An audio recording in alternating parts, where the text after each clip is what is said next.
मंगलम भगवान वीरो मंगलम गौतमो गणि मंगलम कुंद कुंदाद्यो जैन धर्मोस्तु मंगलम जैन धर्मोस्तु मंगलम जैन धर्मोस्तु मंगलम।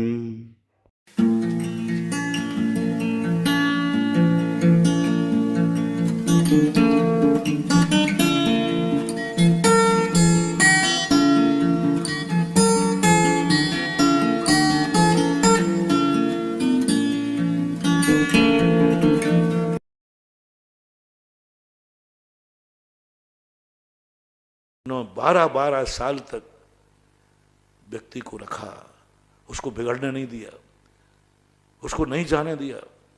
वारिसेन महाराज पुष्पढाल 12 साल तक, गजब। मैंने ऐसा बहुत सा मेरे पास तो था, मैं तो दो चार दिन में घबरा जा, मन के जा भाई भाड़ में जाए तो मैं क्या करूँ। देखो मैं बहुत असहिष्णु आदमी हूँ, मेरी सहनशीलता घंटे भर टिक जाए तो बहुत ही बहुत है, इतना भी नहीं है।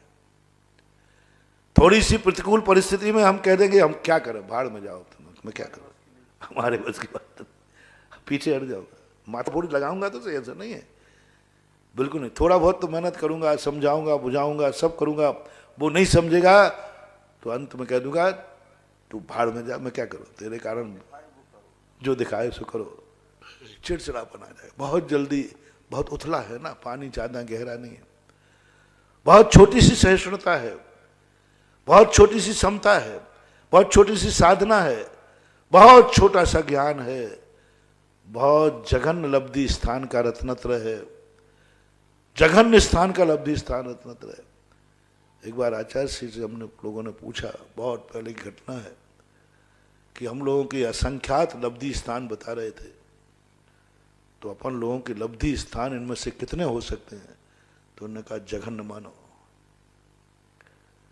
जघन्य लब्धि स्थान है लब्धि स्थान है, ऐसी बात नहीं है, लेकिन जघन्य 33 नंबर और 45 नंबर के बीच के हैं, मध्य के भी नहीं है, तृतीय श्रेणी के लब्धि स्थान हैं। इतनी कहां क्षमता है कि हम 12 साल तक किसी को झेल ले में, और वो बिल्कुल विपरीत चला जाए, विपरीत उसकी परिणाम, विपरीत उसकी सामायिक, विपरीत उसका ध्यान, सब कुछ उल्टा है, कुछ भी नहीं, उसका धर्म में मन ही नहीं है, उसका मन तो संसार में रम रहा है, और उसको 12 साल तक संभालना है।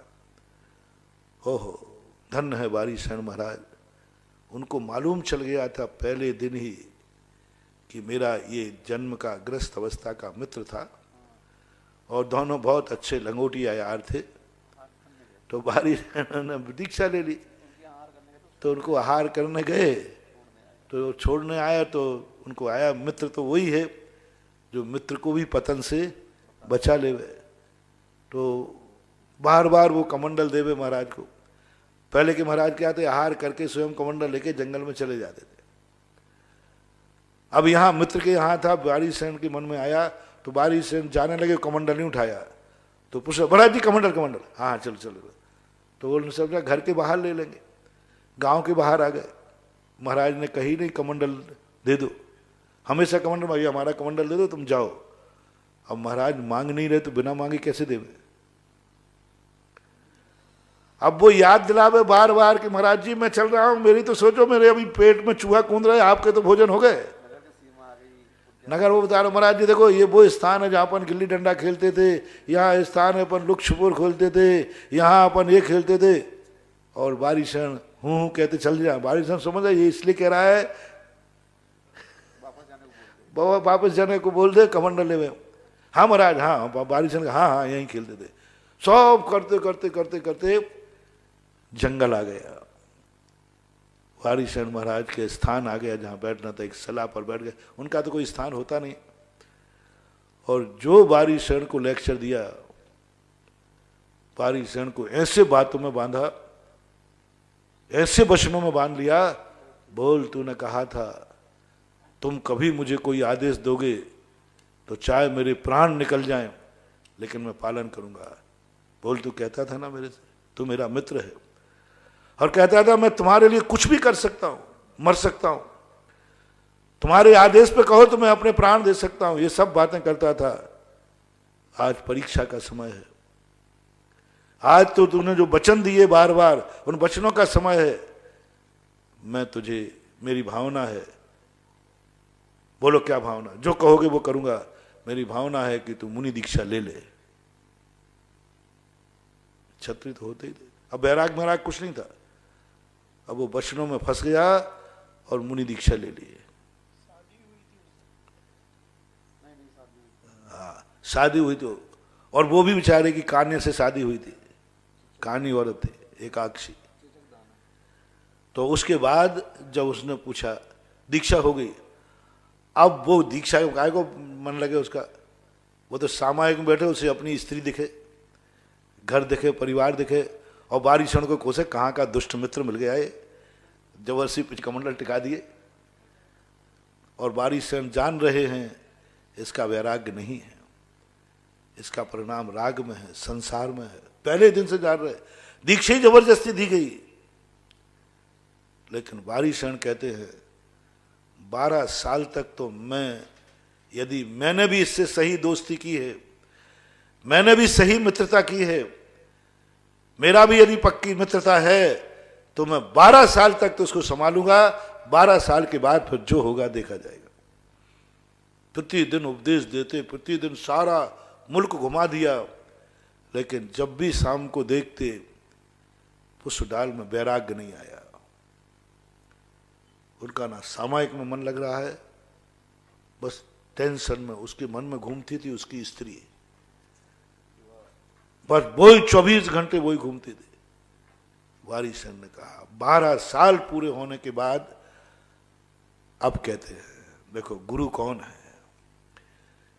ऐसा गुरु कहीं मिल जाए जो शिष्य को 12 साल तक संभाले, और मालूम है कि वो आज गिर चुका है, लेकिन 12 साल तक उसके पीछे पड़े संभालने को, 12 साल तक ताकत लगाए। 12वें साल का अंतिम दिन है। वारिसन ने कहा बस कल से मैं फ्री और इसको फ्री कर दूंगा, इसको भेज दूंगा घर। आज अंतिम दिन है। दूसरे को संभालने के लिए कितना निकृष्ट कार्य अपनाया, कितना निकृष्ट अपनाया कि स्वयं घर में महारानी छेलना के लिए समाचार भेजते हैं, मेरा राज दरबार तैयार करो, और मेरी सारी जो पत्नियां गृहस्थ अवस्था की हैं रानी, उनको 16 श्रृंगार करके मेरे सामने प्रस्तुत करो, मैं आ रहा हूं। महारानी छेलना तो घबरा गई कि मेरा बेटा भ्रष्ट हो रहा है।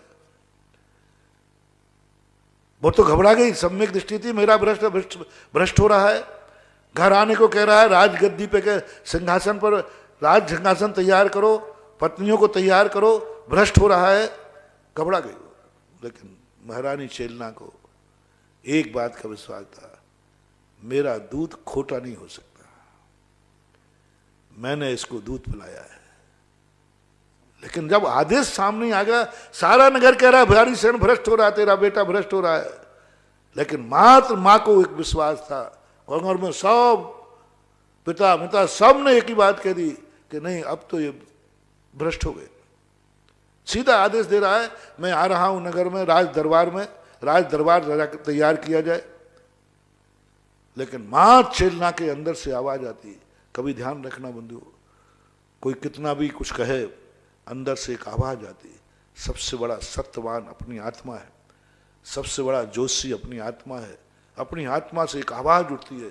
महारानी छेलना कहती है हो नहीं सकता ऐसा। परिणाम ये निकला कि महारानी छेलना ने आज्ञा तो मान नहीं थी, राज दरबार तैयार किया। एक सिंहासन जो राज दरबार पे हमेशा बैठता था वो तैयार किया, बाजू में एक लकड़ी का पाटा लगा दिया, सिंहासन चंदन की चौकी जो भी लगा दी, और महारानियों को सबको तैयार कर दिया। वारिसन आए अपने शिष्य को लेकर, राज दरबार में चले गए। सब स्वागत हो रहा था, सब तैयारी थी। महारानी अभी भी साहस नहीं तोड़ रही। देखो वारिसन सीधे घर में घुस के जा रहे हैं, इसका अर्थ है डाउट हो रहा। देखो घर में चला गया, देखो राजमहल में चला गया, सिंहासन की तरफ बढ़ने लगे। माँ का दिल धड़कने लगा, लेकिन अभी भी एक उम्मीद है, देखो कौन सिंहासन पर बैठता है। और वारिसेन सीधे राज सिंहासन को छोड़ करके और लकड़ी के पाटे पर पिछी लगा के बैठे। माँ की आत्मा खिल गई। यदि भ्रष्ट हो गया हो तो पिछी नहीं लगाता, और भ्रष्ट हो गया होता तो लकड़ी के पाटे पर ना बैठकर सिंहासन पर बैठता। पाटे तो दो ही थे, और जो पुष्पडाल था उसको जिंदगी में कभी सिंहासन नहीं मिला, वो जाके सिंहासन पर बैठ गया। रानियों को बुलाया गया, 32 रानियां थी उनकी, और पुष्पडाल से कहा, इन रानियों को मैं छोड़ करके दीक्षा ली है। ये अप्सराएं सी सुंदर नारियां, आज्ञाकारी नारियां, ये राज वैभव सब देख, मैंने इसको छोड़ दिया है और मैं इसको ग्रहण करने नहीं आया हूं, मां तुझे दिखाने आया हूं। उस डाल देख के लगना, इन रानियों को तुमने छोड़ा है, ये राज वैभव तुमने छोड़ा है, फिर भी तुम्हारा मन नहीं इस तरफ आता? बोले नहीं आता। तुरंत पुष्पडाल उठ करके वारिसेन के चरणों में गिर गया और कहा, मैं कहाँ छोटी सी झोपड़ी, कानी स्त्री, वो भी गरीबी की दरिद्रता, उसका भी राग मेरे से नहीं जा रहा, और आपने ये सारा इतना सब कुछ छोड़ा है। चलो उठो यहां से, इसी समय चलो, आज के बाद मैं इस संसार में नहीं रहूंगा। तुरंत पुष्पडाल को लेकर मां चलना कह रही, बेटा आए हो तो कुछ नहीं, तुम्हारे लिए थोड़ी आया था। महारानी चेल्ला कहती रही, भैया महाराज कुछ तो रुको। बोले नहीं बेटा चलेगा। बोले चलो। पुनः दीक्षा लेकर पुष्पडाल ने ऐसी तपस्या दी कि ऐसी तपस्या की, बहुत तपस्या करके स्वर्ग को प्राप्त किया। तपस्या की, सल्लेख नाम वर्ण किया, लेकिन किसका परिणाम है?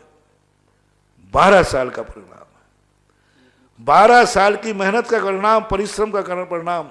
12 साल तक आज कोई ऐसा गुरु है क्या जो अपने शिष्य को संभालने के लिए, अपने प्रियजन को संभालने के लिए 12 साल लगा दे, 12 साल तक भी अपने साहस न खोवे?